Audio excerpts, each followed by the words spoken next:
I'd like to welcome everyone to this final session on COP27. This is the fourth session the Researchers Desk has focused on COP27. This is because of the importance of the meeting. COP27 happened in Egypt over the last 2 weeks, and it is at these COP meetings that the decisions that guide our future are made. It's the COP meetings that generated the Paris Agreement and the Glasgow Climate Pact, and we now see reports of of what's happened at this COP. Joined by us today, we have Stig-Olof Holm, who went to COP27 representing forestry and we have Alab, come back please. We have Erik Huss, who went to COP looking, among other questions, about the cryosphere. That's ice, snow and ice, and the melting of the ice caps, rising sea levels, and so on. And we have Alab, who representing MAPA, that's most affected people and areas from the Philippines. With my understanding, Alab, I'm going to let you tell me shortly if I'm wrong, but a key focus on loss and damage, which I'm going to ask you to make sure that you're clarify also for our audience.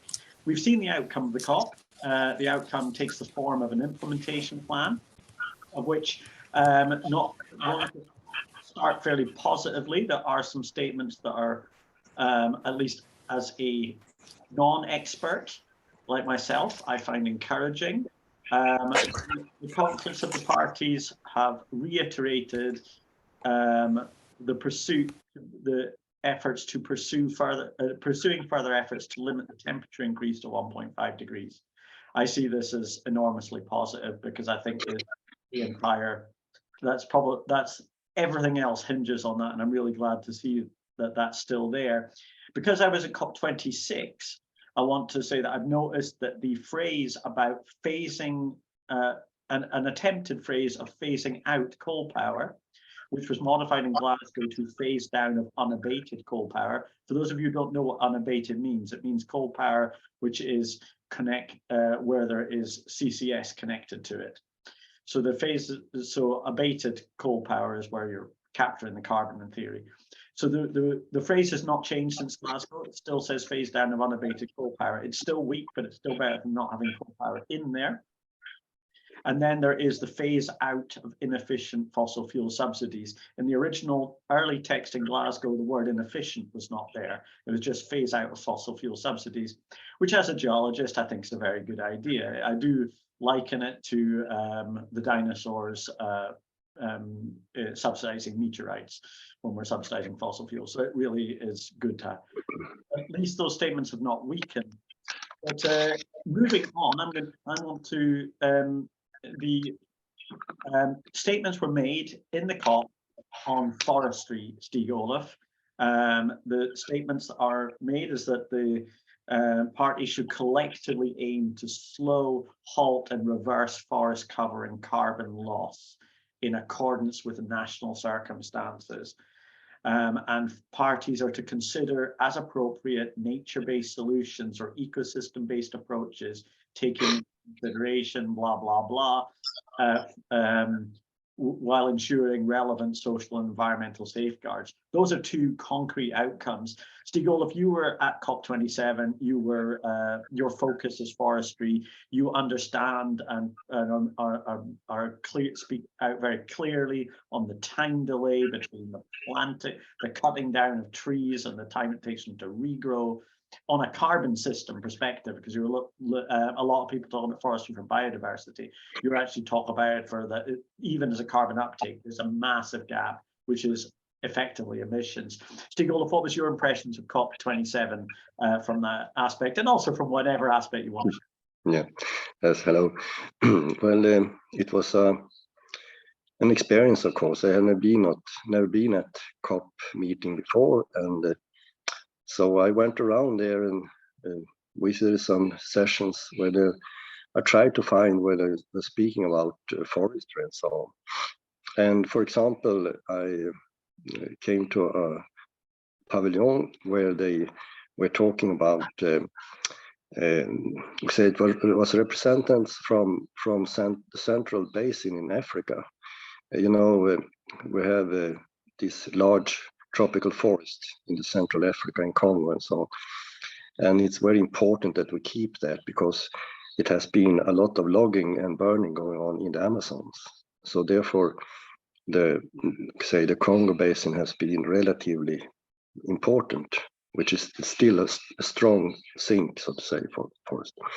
And this meeting was about how there were some representatives from Africa, from these countries. I think was on government level, and it also high representatives from richer countries, from Norway, UK, Belgium. Well, it was from other EU countries also, and they were discussing a kind of foundation for bringing more money from the rich to the poor in Africa to have them to, well, save the forests in a way, to pay them out from that. So it was interesting, and I came to speak with one of the representatives from Great Britain afterwards, and he told me said me a question: what are you doing in Sweden? You're clear cutting your forests. How can we argue for saving forests in the tropics when you continue to clear cut your forests? So it was, well, I think it's a bad reputation that has been spreading from Sweden towards other EU countries about what's going on here. So that was, well, it was one of the meetings I attended, and I went around and to say, I also came to a meeting where they were discussing internal carbon taxation in companies. It was a representative from the Swedish Volvo concern and from Microsoft, McKinsey, which is a group of international, say, big companies and so on, and some other peoples. And they were representing their different systems for internal taxation of carbon to get the better, I mean, some advantage from it. I don't really know, but we have no global carbon taxation, which I think it's very bad. But at last, it's going on in the private sector. Some attempts for internal taxation, and they have different systems. I think all the systems were more straight and simple, so to say. I asked them then those. It was kind of panel discussion. What do you think about the time factor? This where the clock is ticking now, and we have the carbon budget is soon ending, and the systems you have for taxation, is it enough to in time reach the goal, the 1.5 degrees Celsius? Well, all them, they said no, it's not enough. So they admitted that it was what they were doing, just some little piece, but it's, well, it's not enough. So, and then I went around, of course, to other meetings, but my general, say, impression from this is that it was a lot of talk and less of more concrete suggestions about how we should stop this climate crisis. So what I thought about afterwards could be that if we can bring together researchers in a, say, not only from the natural science, but also from economics and so on, in a multidisciplinary group, and try to find out more concrete solutions. I mean, maybe we could look for good examples where actually countries has made some real attempt to solve the crisis. And make a kind of catalog where say country, of course it differs between countries. For example, in Sweden we have a lot of forests, and in Denmark they have a lot of agriculture.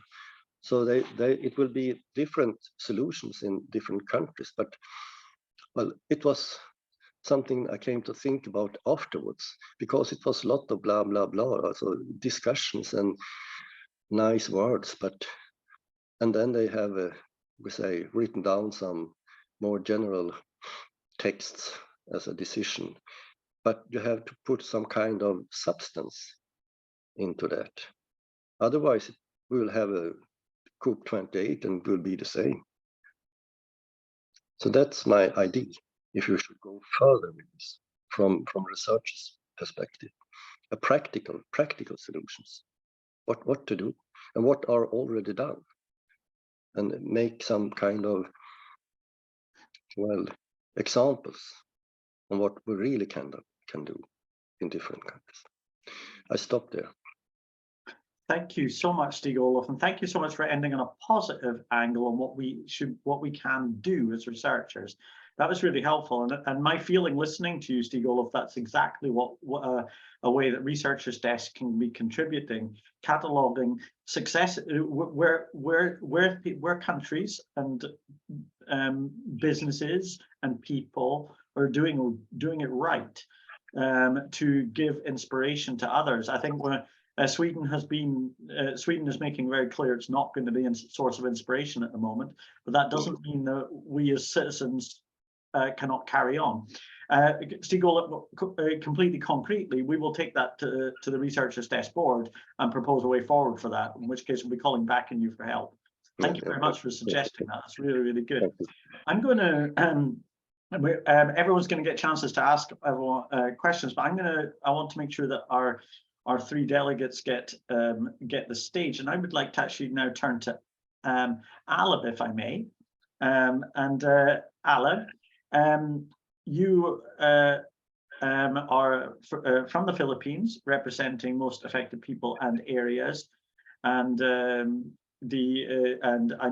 my understanding is that loss and damage is one of the questions you were driving when you were at COP27, and I noticed when I look at the text that the parties welcome the consideration for the first time of matters relating to funding arrangements responding to loss and damage associated with the adverse effects of climate change, including a focus on addressing loss and damage under the Convention of the Parties, blah, blah, blah. Does it mean anything? Or is this actual cash? Or what's happening? And what were your impressions? And I hope you're feeling better now, because when I spoke to you last week, you were a bit poorly. And I hope you're at home. Hey, yes. So yeah, I'm back at home. And what you said about loss and damage is right. So for the first time, as we mentioned last time, the first time that loss and damages was in the agenda in the first place. So thanks to the unwavering efforts of activists and the vulnerable countries, and of course civil society in general, there is a commitment to create a fund. But the question still remains of like, where is the money coming from? How is the accessibility to the financial arrangements? At the same time, who will receive the money? How will people receive the money on ground? So it's all these questions. Like, we spent those 2 weeks basically arguing if there should be a fund or not. And the clear answer is yes, but in the end, that's the result. Of course, there are other aspects of the COP27, but when it comes to loss and damage, there's still the question of how the arrangements will be and what the negotiations will look like, especially next year. On what kind of facility will it be? Will it be in the form of grants and not loans? Will we have a definition for what vulnerable countries are? Like, who will receive it? So yes, that's what it looks like right now. But yes, I'm back at home, and thanks for asking. I'm doing much better. Thank you. Thank you, Alab, and it's lovely to see you safely back at home. And again, I reiterate the thanks from Researchers Desk that you were there. And I'm glad that you feel not entirely disheartened, that there is at least a step forward being made. I was quite concerned because when I looked earlier on at the initial text, there was a placeholder, 0.48, and that placeholder was for financial arrangements. And I kind of wonder whether real numbers might have appeared there. I guess the job of the president of the COP is to provoke and try and drive the decision forward. And it's good that that placeholder was there, but I was sorry to see it never got filled. That number simply disappeared. So will that be a discussion at COP28, which I guess you're going to be attending? I sure hope so. I think this discussion of loss and damage is what's lacking is the sense of urgency. We have to recognize, as I've mentioned in the previous times we've had this sessions, is that there is an urgency, especially to those who are experiencing the climate crisis on a daily level. The heat, the extreme weather, that loss and damage is happening to vulnerable communities already, and the people who are facing these impacts, they need that loss and damage immediately. And if it will take years of negotiating, like how much money do we need? How will this work?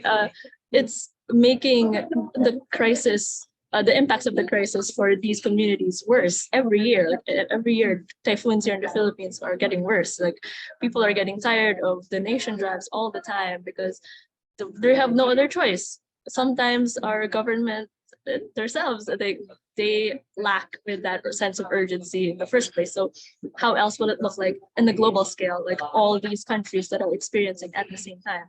So it's those questions that and I guess that sense of urgency that it's really lacking in these COPs and these negotiations. Thank you, Alab. I agree entirely. The whole problem, fundamental problem with taking on the climate crisis is the lack of a sense of urgency, both in terms of mitigation and as you're wisely pointing out, Alab, in terms of loss and damage and the fact that the climate crisis is already hitting a lot of parts of the world, and there will just be more parts of the world with time and waiting years to find out who's going to pay and how. And I'm terrified of the idea of this being loans rather than actual money, because loans just mean presumably that they need to be paid back, and what with? And it's so it seems like then one creates a permanent spiral of debt, which is hardly going to be much help.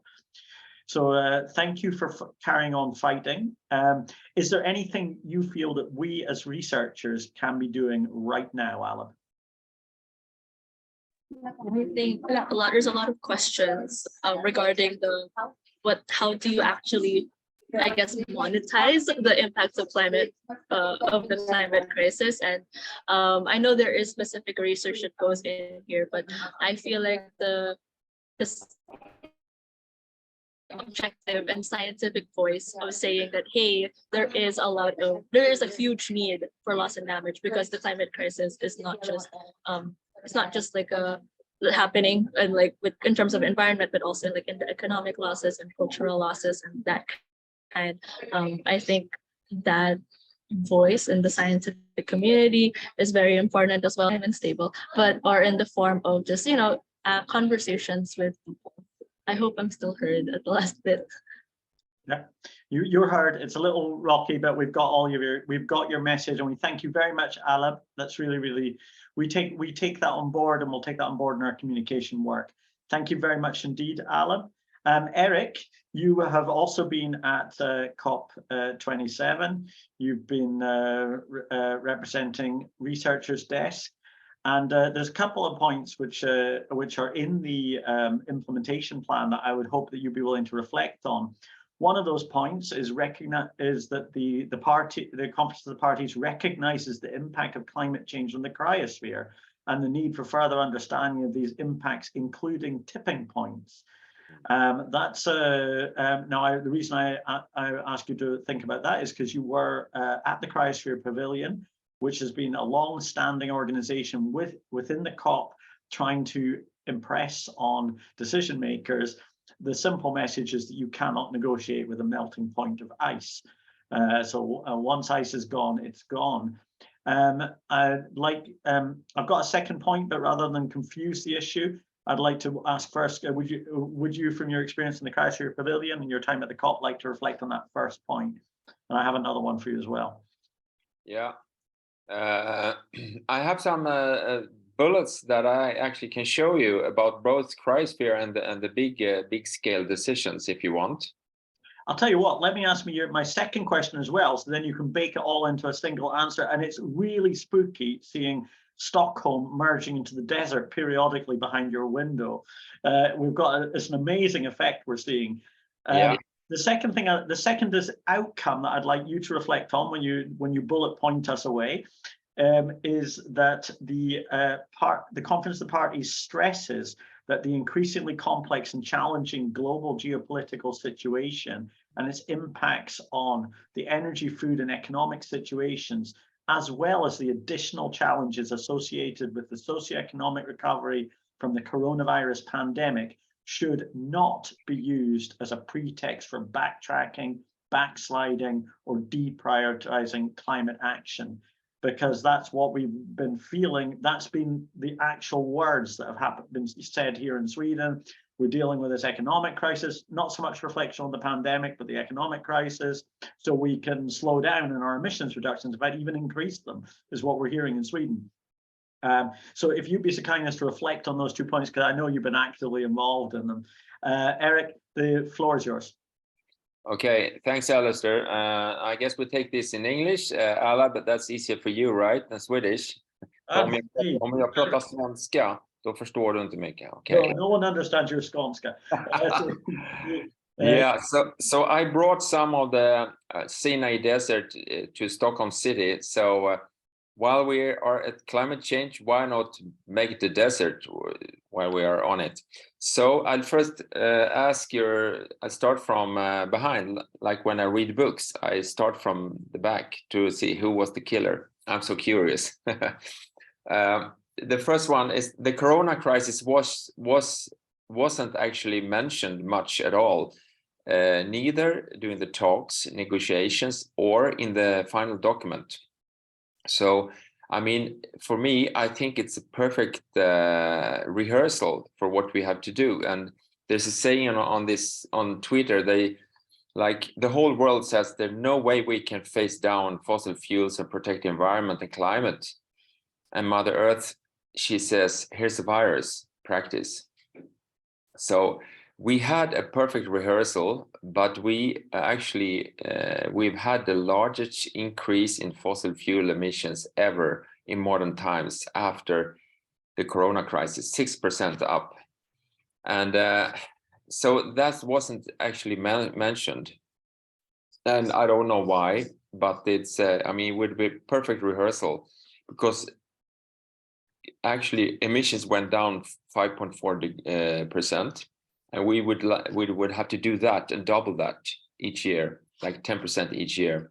So it was a perfect rehearsal. So I think in many cases around the world, people have actually decreased their emissions by transports, energy use, and so on, especially now in Northern Europe when it's really cold, getting cold. But in a political sense, you cannot see any lessons from that. And when we talk about the cryosphere, I'll come to this. I'll show you. Maybe, hopefully, you can see a screen now where I'm not seeing just the desert. And I will kind of summarize it in, as I did in Örebro. We have this bad cop. And the bad cop was, this is in Swedish, but I'll translate to you. The fossil fuels phase out, or it wasn't even mentioned. They talk about we have to focus on low emission fuels. And that is kind of an excuse to phase from coal to fossil gas. I don't say liquid natural gas, it's kind of fossil gas.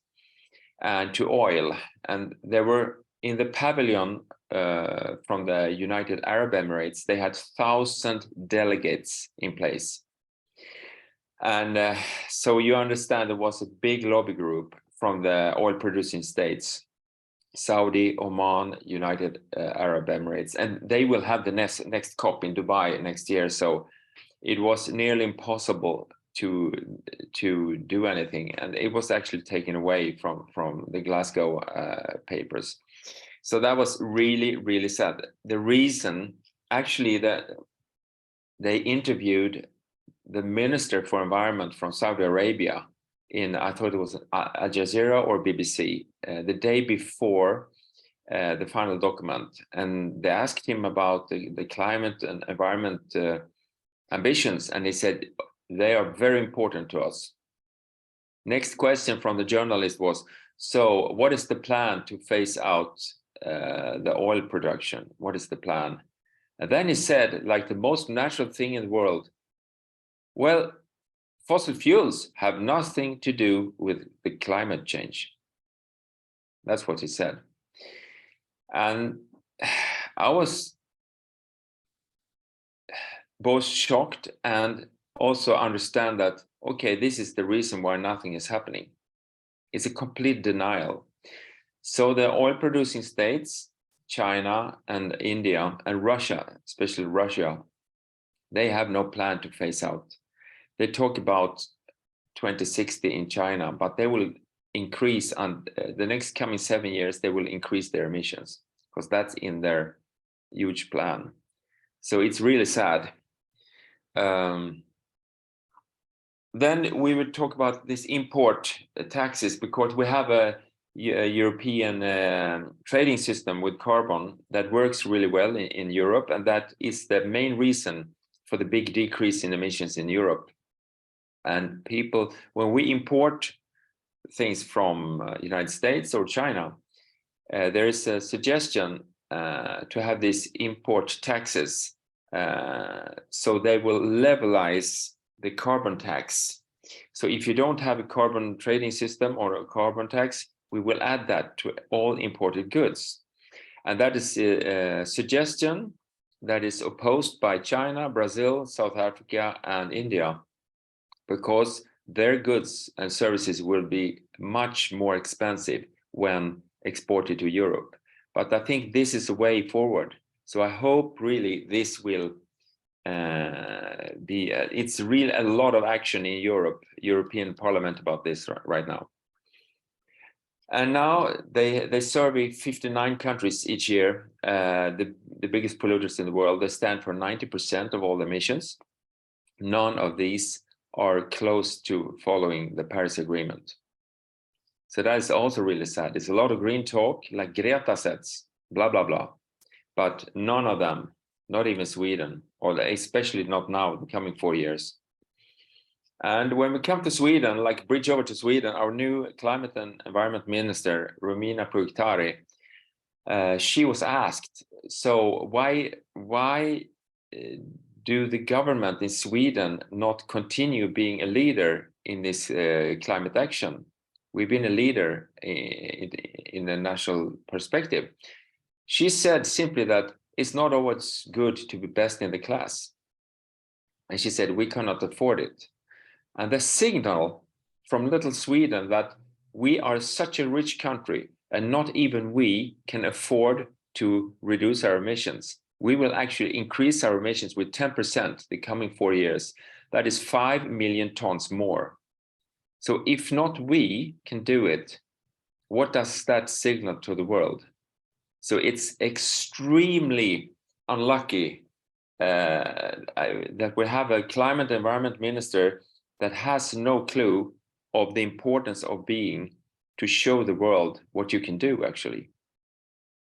And the whole industry wants this, but the politics, they are stopping these investments. And the finance minister, Elisabeth Svantesson, she said, the reporter said that with your politics, we will increase the emissions with 10%. Researchers have calculated. Well, if we don't reach the targets by 2030, then we don't. And I think that is actually unlawful to say that, because we committed to the climate law in Sweden. I think it's unlawful. So now there are actually law cases, the Aurora case on Friday. They will go with this Aurora case to the Swedish government because what they're doing is unlawful. So let's hope they make it. That was the bad COP. And the good COP, there were actually some. As Alasdair said, I think it's really good to focus on that. It's a fund for loss and damage, like Alab was mentioning. Finally, after decades of discussions, actually they made some kind of a decision that within 2 years they will create a fund. The fund is still empty, but they will fill it with money to the low-lying countries with a low income that are mostly affected. And that actually, it sounds like just green talk, but this is actually really, really important decision that was made.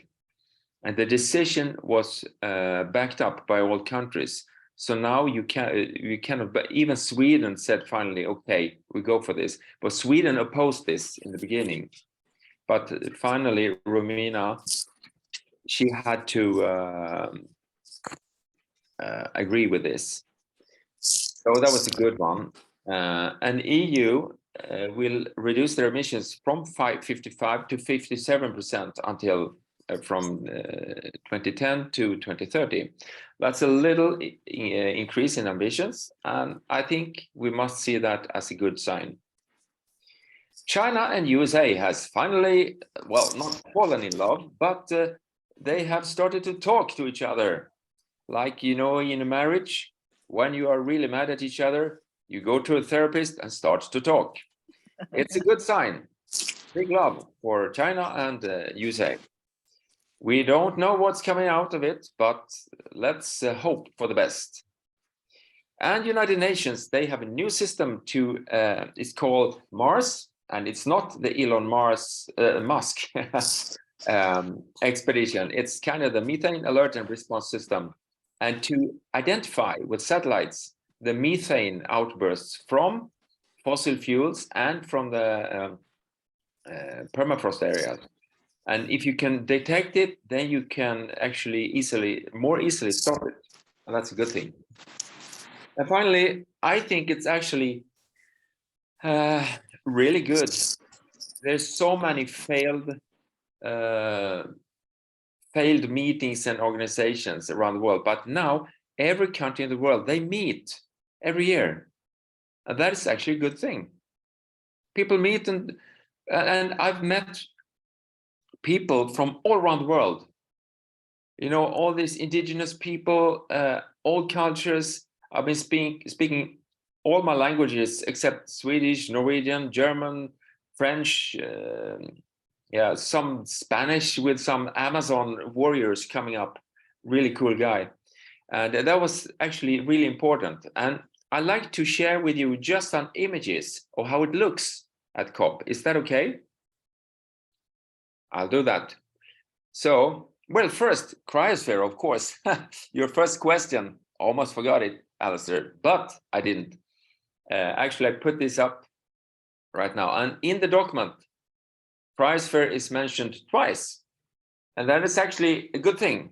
The first one recognizes the impact of climate change on the cryosphere and the need for further understanding of these impacts, including of tipping points. So it's mentioned not by action, but they are recognizing this. And that's a good thing. The other thing is that during this science part, noting the importance of ensuring the integrity of all ecosystems, including forests, that's Stig-Olof Holm, the ocean, that's Alab, and the cryosphere, that's Erik. Mm-hmm. So all of us are mentioned, kind of, and the protection of biodiversity recognized by some culture as Mother Earth. They mention Mother Earth, my constant employer. Very good. And also noting the importance of climate justice, and that's towards the low-income countries, most affected by melting glaciers and ice sheets, when taking action to address climate change. So these are words, but the words are put into print.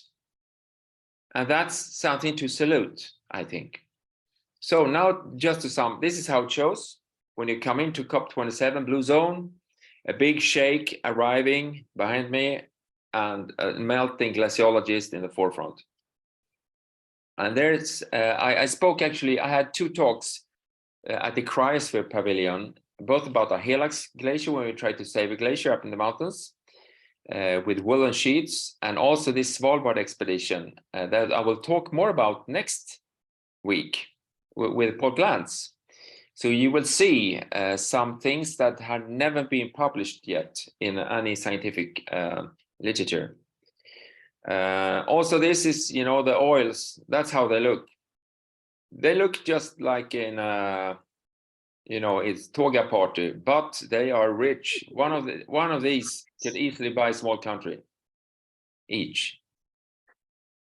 And then you have all these wonderful colors. You know, the African countries, they have these marvelous dresses and colors. I felt so boring, you know, marvelous to see. And this is a guy from Amazon rainforest. And my first paper in geography was about Amazon rainforest. So actually, I cried a little bit when I met him. It was so wonderful. And he, even though Amazon is clear cut away, he was kind of happy. But I think a little of the happiness was that Lula da Silva is the new president. And he committed in his first speech, we must save Amazon rainforest. So there are good things happening. Yeah. And this is on my hotel. There's Ursula, she's from Papua New Guinea. And in the middle, there's an Aboriginal from the mid of Australia. To the left, it's actually a pale or white Aboriginal. So he is Aboriginal. I met two white Aboriginal people, and that can happen. They don't have the same pigment, but he was truly Aboriginal. He lived in the middle of nowhere. And then this guy came up, Frankie. Has anybody seen Frankie speaking in the Secretary Assembly in the United Nations? He came up and he had a speech. And he said to us, you know, I've been there. Don't choose extinction. It's a bad idea. So he was really cool. And he was at the party at the night. The UNDP had a party in the night. And he was there dancing, you know, speaking about, you know, with his experiences of meteorites, as you told, Alasdair. Also, they had this fossil of the day. When I left, there was, you know, USA and Egypt were the worst. And it's a kind of they celebrated the worst decisions by all countries. That was a cool thing. Look it up on the internet, fossil of the day, pretty cool event. Also, we had some demonstrants, you know, loss and damage in this case, and yes, for climate justice. But there were only a few tens of people, not like in Glasgow, there were thousands. And actually 60 of these were arrested and imprisoned before the COP even started. So Egypt is not a democracy. They have 65,000 political prisoners. So we must remember this when you see all these, you know, beautiful meeting arenas. And also a fun thing, I went into the old part of Sharm el-Sheikh and took to see how it was before it was kind of a civilized or westernized. I went into a little alley. I ordered a coffee. He did not speak any English. So I asked how much for the coffee. And he wrote this, a circle and a dot. And I didn't understand, what does that mean? And then I took up my bills and it says 50. So 50 Egypt pounds for coffee. And this is actually a beautiful way to hide these mobile masts that I think look really ugly. They have them as palm trees. So why can't we have these, Stig-Olof, as tall, you know, pine trees? You know, make the mobile mast as a palm tree. It looks more beautiful. We need them to communicate, but make them at least look beautiful. And then finally, we had a campaign called Rose It. It's wecandoit.tech, TECH. Go in and just sign as a company or researcher. There are now more than 1,000 companies have signed. So we had this launch of this in the We Don't Have Time arena on Thursday, the next last day. So it's more than 1,000 companies signed this. So the companies are at the forefront when the politicians fail. And also, I must say, I had to speak about End Ecocide, the End Ecocide Sweden. it's a law that is really written now and just had to be ratified by the Rome Statutes. And there were millions of viewers when I had this speech. So that was a kind of a good thing. So I'll stop there and thank you for listening. And let's up for some questions or something, I guess. Thank you very much, Stig-Olof, Alab and Erik. Thank you for being at COP27 and thank you for sharing your experiences from there. Thank you for also lifting the positive sides. I think I'd like us to conclude by being thankful that, as Erik said, the world's countries do actually meet at all together to find solutions. That at least is positive, even if one feels a lot of frustration that the decisions are not happening fast enough. And let's do everything we can to make an understanding bigger of the immediacy of the climate crisis and the urgency that is already being felt hands-on in so many countries around the world. Thank you all for your participation.